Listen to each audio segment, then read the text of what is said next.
হাজারো যুবক জানে না কিভাবে তারে সুন্দর লাগে। গত মাসে সেলুনে গিয়ে কইছে এদিক দিয়ে হালাইয়া দেন, কথা বুঝছেন না? বাইরে এসে আর দোস্তে কইছে দোস্ত সেরকম লাগতেছে তুমি, কিন্তু একটা বারো জিগাইল না দোস্ত এই সেরকম বলতে কার লগে মিলাইছ তোমারে, মানে আমরা তো নিশ্চয়ই একটা লোকের লগে মিলাইছে যে তোরে দোস্ত সেরকম লাগতেছে, হেতে কেডা?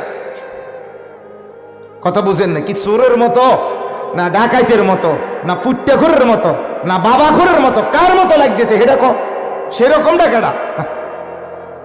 যদি বলেন জোনায়েদ বাগদাদির মতো, তো জোনায়েদ বাগদাদি চুলের উমা ছিল না। যদি বলেন বড় আলেমের মতো, না আলেমের চুল এমন না, তাহলে নিশ্চয়ই তোমারে কার লগে মিলাইছে তুমি জিগাও। পরের মাসে গিয়ে বলতেছে এই সাইডে হালাই দেন।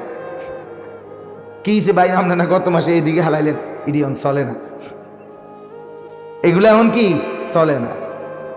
এই আজকে এরকম, কালকে ওই রকম, আজকে সিবা প্যান্ট, কালকে ডোলা প্যান্ট, পরের দিন মারুফ প্যান্ট, পরের দিন সুডু হাফ প্যান্ট, মানে কোনোদিন এখান দিয়ে কাপড় নাই, কোনোদিন ওইখান দিয়ে কাপড় নাই। এরপরে দেখি কি আপনার ইচ্ছা করে প্যান্ট এত ছোট পরে যে নিজেই ইচ্ছা করে পিছন দিয়ে প্যান্ট টানে, তুমি পিনলেই ছোট, এটা টানলে আর বাড়বে কেমনে? এটা কথা বলেন না কেন? এটা এটা পিছনে টানে এরকম দেখছেন না আপনি? হ্যাঁ আপনি টানে নিচে নিচে। অনেক অসভ্য মহিলা আছে যাদের স্কার্ফ মাথার এটা ছোট, এটা স্কার্ফটাই ছোট, আবার পর পুরুষের সামনে এটা কেবল টানে, অর্থাৎ এটা তার আরো জঘন্য নিকৃষ্ট মানসিকতা। তুমি এটা পরলেই তো ছোট বেটি, পরলেই তো টাইট, পরলেই তো ৮-৭, তো এটা পর পুরুষ রাক্ষসের মতো দেখবে না তো কি করবে? কেন দেখবে না?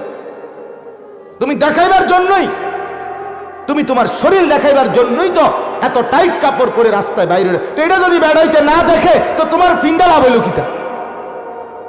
তুমি তো এতক্ষণ পাউডার লাগাইছো, নাহলে এখান থেকে বাজারে কদ্দূর যাইব, হেবড়া সিএনজি আইনা দাঁড়ায় রয়েছে, হেবড়া কাগো বাইরও না কোনা রেডি হই, হেবড়ি অন রেডি হয়। আপনি কি রেডি হইতে আছেন? কারে দেখাইতেন রেডি হয়েছেন? কারে দেখাইতো?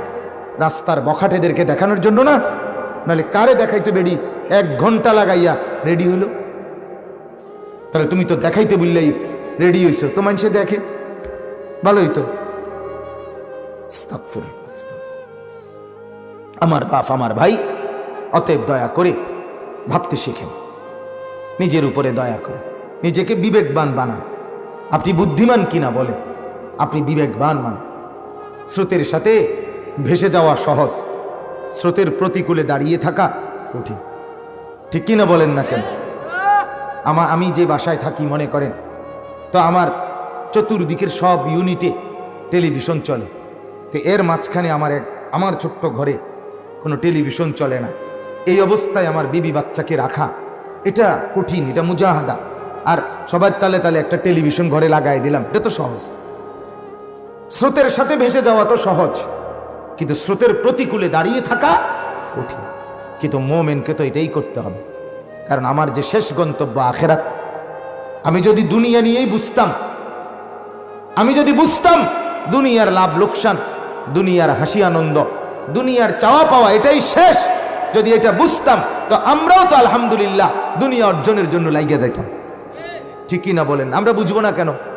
আমরা হুজুর মানুষ, আমরা বুঝি না। আপনি যদি ফাঙ্গাস তেলাফিয়া খাইয়া বড় হন, বাত মাছ খাইয়া বড় হন, আমি সিরা খাইয়া বড় হয়েছি, কথা বলেন না কেন? তো আমি বুঝলাম না কেন? কি বুঝবে না বলেন না কেন? একটা সুদে কেমনে টাকা লাগাইতে হয় এটা বুঝার জন্য ঢাকা ইউনিভার্সিটির থেকে ডিগ্রি লাগবে না? এই দেশে যে অগণিত সুদখোর আছে না গ্রামে গঞ্জে, যে বেটা লুঙ্গি ফিন্দে সুদ খায়, তো এবারটা কেমনে বুঝলো? ওটা বুঝলো কিভাবে? নিশ্চিত উনি আরেক বাটফাররে দেখে বুঝছে, ঠিকই না বলেন না কেন? আরেক সুদখোরকে দেখা এটা বুঝে নিছে। চাইলে দুনিয়া তো ভোগ করা যায় বাবা, দুনিয়া তো ভোগ করা যায়, এটা তো সম্ভব, এটা তো সম্ভব, আমাদের জন্য সম্ভব।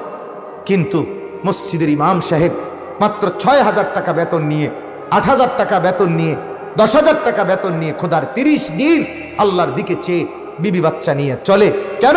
তার একটা উদ্দেশ্য আছে, মাওলা এখানে কোনো রকম চললেই হবে, আখেরাতে পুরা জান্নাত দিয়ে দিও। এটাই হলো মূল বিষয়। আমরা বুঝি না এমন না, আমরা বুঝি, আমরা বুঝি। আলহামদুলিল্লাহ, আমরাও তো বাংলা, অঙ্ক, ইংরেজি পড়ছি বাবা। ছেলেদেরকেও বলি বাপ, আমরাও তো পড়ছি বাপ। আমি বিজ্ঞান বিভাগ থেকে, সায়েন্স বিভাগ থেকে দাখিল পাশ করছি 1998 সালে। কুমিল্লা ভিক্টোরিয়া কলেজ থেকে মাস্টার্স পাশ করছি। বাংলা, অঙ্ক, ইংরেজি তো পড়ছি আমি, কিন্তু কি পড়লাম যে পড়া আমার আল্লাহ ভুলাই দিবে, আখিরাত ভুল। এক ওয়াক্ত নামাজ পড়তে মন চাইবে না। হায় মুসলমানের বাচ্চা, তুই পড়লিটা কি বেটা? এই বেটা তুই শিখলি কি বেটা? তোমার ফুতুরে কি পড়াইলা মুসলমান মিয়া, যার একটা ওয়াক্ত নামাজ পড়তে মন চায় না, যার কোনোদিন মনেও আসে না আমি মুসলমান, আমার ফজর পড়া দরকার, ফজরের নামাজ। কি জানোয়ার বানাইলা?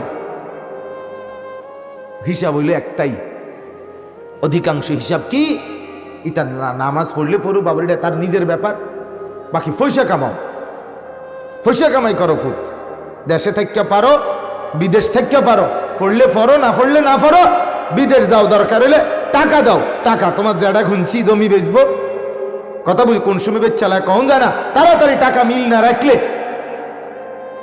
কথা বুঝছেন না, বাইক বিল্ডিং করবে, আপেল খাবে, মালটা খাবে, বন খাবে, বিরিয়ানি খাবে, চা খাবে, বিস্কিট খাবে, পান খাবে, সুপারি খাবে, বিড়ি খাবে, সিগারেট খাবে, দুনিয়া ভোগ করবে।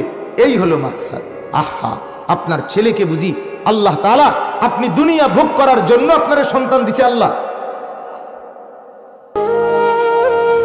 অতএব আজকে আমার মূল বক্তব্য, আমি আপনাদের সামনে যে আয়াতখানা পড়ছি, মাহে রমজান, এই রমজানের উপরে আল্লাহ তাআলা বৈশিষ্ট্য বলতে গিয়ে প্রথম বৈশিষ্ট্য বলছে যে আমার বান্দা শোনো, রমজান মাস যেটা আসতেছে সেটা কোন মাস জানো?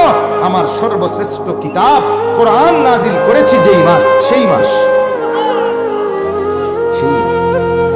আল্লাহ তাআলা বলেন রমজান মাসের শ্রেষ্ঠত্ব যেমন আমি আল্লাহ তাআলা দিলাম, আমার শ্রেষ্ঠ কিতাব কোরআনও এই মাসেই নাজিল করে দিলাম। আল্লাহ তাআলা সর্বশ্রেষ্ঠ মালিক, কথাটা বুঝেন। নবীজি সাল্লাল্লাহু আলাইহি সাল্লাম সর্বশ্রেষ্ঠ রাসূল, ঠিক কিনা বলেন? জিবরাইল সর্বশ্রেষ্ঠ ফেরেশতা, কোরআন সর্বশ্রেষ্ঠ কিতাব, হ্যাঁ, রমজান সর্বশ্রেষ্ঠ মাস। আল্লাহ বলেন ও বান্দা, আমি শ্রেষ্ঠ, নবী শ্রেষ্ঠ, জিবরাইল শ্রেষ্ঠ, রমজান শ্রেষ্ঠ, কোরআন শ্রেষ্ঠ। এতগুলো শ্রেষ্ঠের সাথে তুমিও যদি মিলো, তুমিও যদি কোরআন ধরো, কোরআন পড়ো, কোরআন গ্রহণ করো, তো আমি আল্লাহ তোমাকেও বানিয়ে দেব শ্রেষ্ঠ। খায়রুকুম মান তাআল্লামাল কুরআনা ওয়া আল্লাম। নবীকে আল্লাহ যেন ডাক দিয়ে বলছে, বন্ধু কথাটা আপনি কিছু কইয়ে দেন। তো নবীজি বলছে, শোনো, খায়রুকুম মান তাআল্লামাল কুরআনা